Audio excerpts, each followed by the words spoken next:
বিকাল 5টা অনুমানিক 5টা 10 বাজে তখন তাই নিয়ে মরিচ ক্ষেতে কাজ করতেছে। কাজ করার পরে আমরা পাশাপাশি মরিচ ক্ষেতের কাছে যারা এনেছিলাম তাই নিয়ে ছেলে একটা কোদাল একবার কিনে কাজ করছিল, সেই কোদালটা দিয়া যাওয়ার জন্য আইসে। আইসেরা মানে এখানে 2 মিনিটও দাঁড়াইছে না, এমনি বিজলিটা মারছে, ঠাড়া পড়ছে, ঠাড়া পড়ছে, বজ্রপাত। বজ্রপাত। এরপরে যা সঙ্গে সঙ্গে ক্ষেতের দিকে দৌড়ে গেছে, গিয়া দিয়ে মা ক্ষেতের দিকে ফিরে আসে। তখন সিল্লি মারছে, সিল্লি দেওয়ার পরে দৌড়ে আমরা গেছি, গিয়া দিই ফিরে আসে, নাক যা মুখে ধরো প্রায় পড়ছে, চুল টুল ফিরে আসে, পুরা গন্ধ বেরিয়ে আছে। সঙ্গে সঙ্গে দুইজনে এই মহিলার ছেলে আর আমি দুইরা বাড়ি দিয়েছি।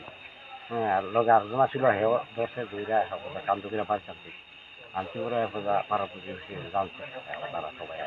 মিনারানি দেব। মিনারানী দেব, বয়স কত? আনুমানিক 70। 70 হইব।